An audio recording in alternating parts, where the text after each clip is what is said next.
Those who want Jesus dead and out of the way are trying to persuade Pilate to condemn him to death. To get himself off the hook, Pilate asks the crowd to choose Jesus or Barabbas.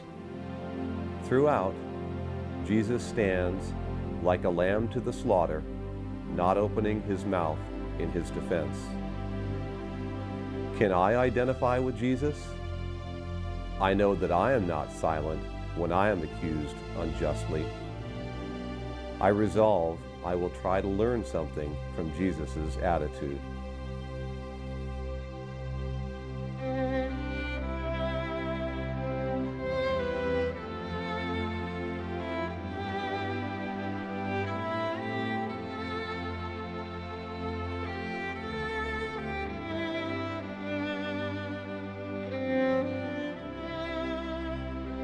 Jesus has been brought back from being scourged.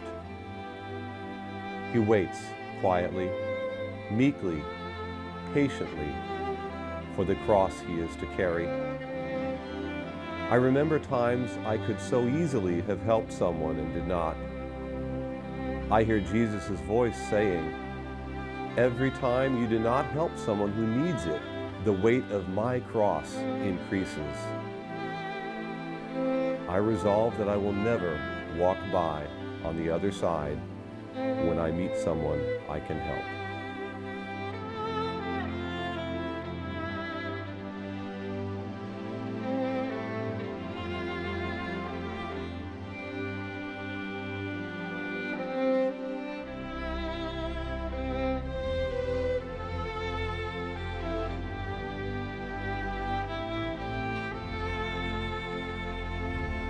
Jesus is on the ground, and the soldiers are annoyed at the delay. Jesus rises to his feet, picks up his cross, and moves on. He wants this to be over too. The sooner his mission is accomplished, the sooner he will be with his Father. I resolve to practice dedication to the will of God and persistence in the face of trouble.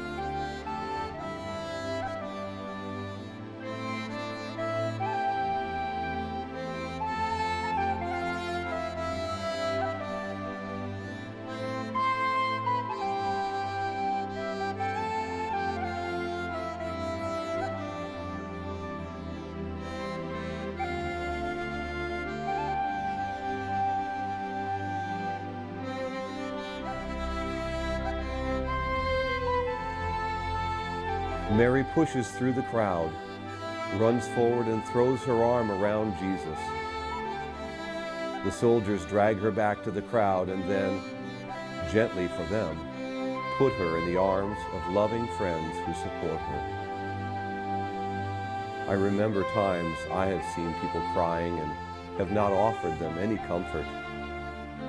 I resolve to empathize with them and be prepared to walk with them if they need me.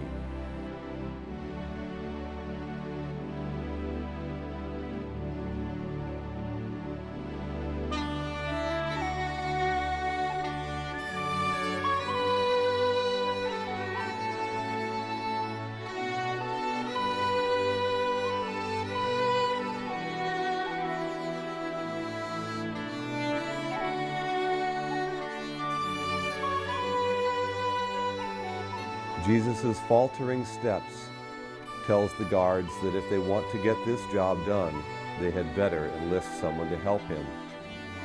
They grab a passerby named Simon of Cyrene. When he realizes he has no choice, he reluctantly helps Jesus. I think how often I have played the part of Simon by helping others only grudgingly. I use the word they. They ought to do something about this. I resolve not to use the word they like this anymore, but instead to replace it with I.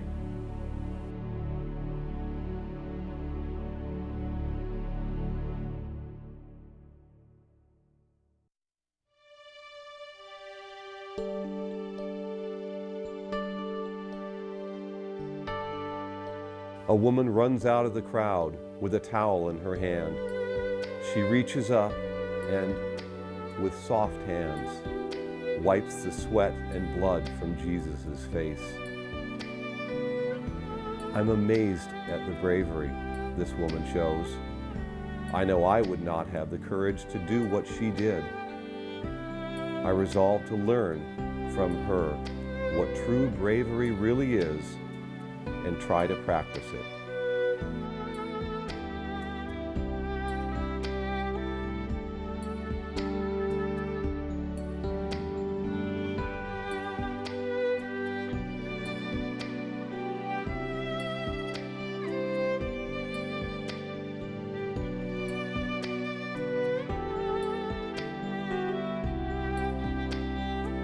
Jesus is growing weaker.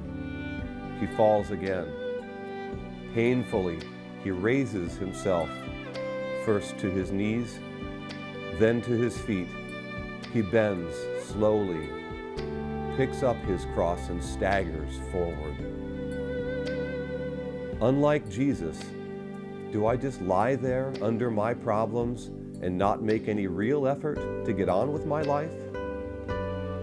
I resolve never to let my problems get the better of me and to be more patient, sympathetic, and understanding with others.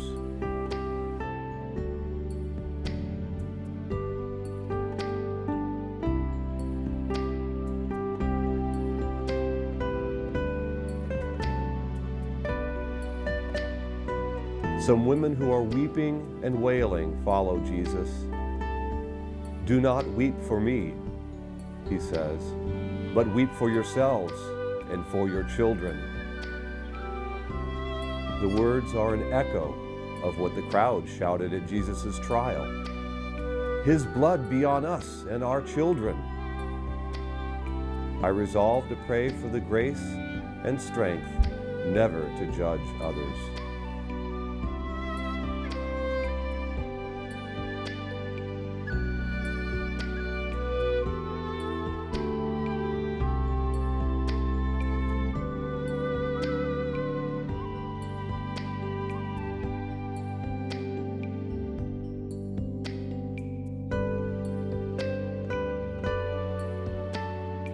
Jesus is on the ground again. He tries to get up but falls. He tries again but falls again. He tries a third time and manages to get to his feet. He staggers on, still bearing the cross. If I fall because of sin, Jesus will be there to help me regain my feet and continue on my way to the Father. I resolve that I will never despair, no matter what I may have done wrong or how many times I have fallen.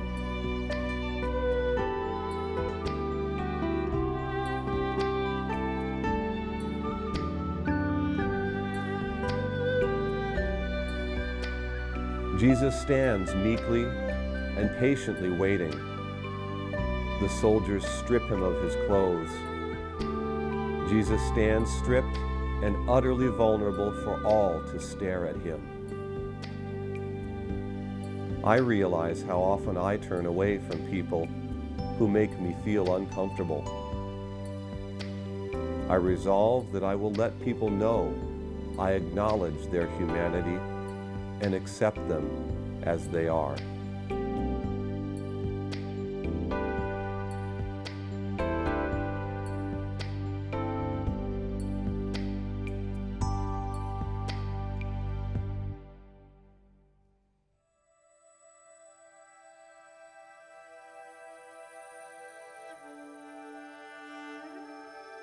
Jesus lies with his arms open wide to receive the nails that will hold him to the cross. The nails are roughly shaped and sharpened pieces of iron. His face contorts with pain at each hammer strike. I compare Jesus' silence throughout this agonizing assault with how I moan about the pinpricks in my life to anyone who asks or is prepared to listen. I resolve that I will listen quietly to the concerns of others instead of complaining about my problems.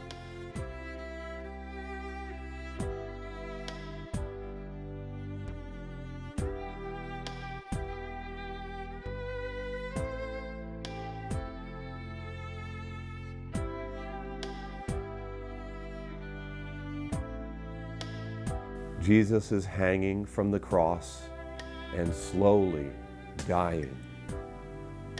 Finally, in a loud voice, he says, "Father, into your hands I commend my spirit," and dies. I am certain as never before that all that pain, all that agony was for me. I realize that I didn't tell him that I loved him. I resolve to make sure that everyone dear to me will know of my feelings.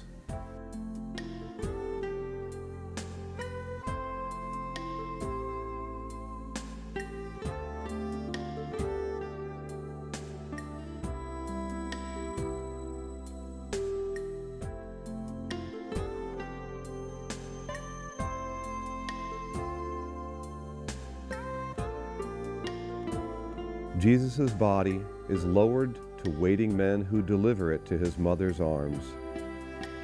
She wraps him in her shawl. She croons over him as her tears wash the blood from his face. How often this scene is reenacted today by the mother who loses the child in her womb, the parents whose son or daughter dies through violence, the person whose partner passes on. I resolve that I will approach and listen to bereaved people I meet with compassion and love.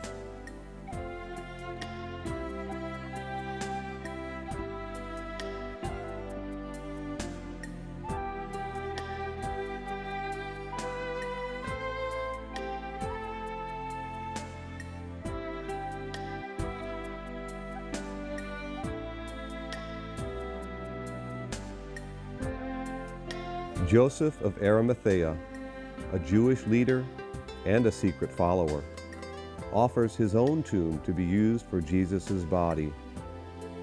Strong hands lift Jesus and carry him to the tomb where he is gently laid to rest. I remember Jesus' words, "Come to me, all you that are weary and carrying heavy burdens, and I will give you rest." I resolve to act upon that promise. I continue my life journey, praising God with each step.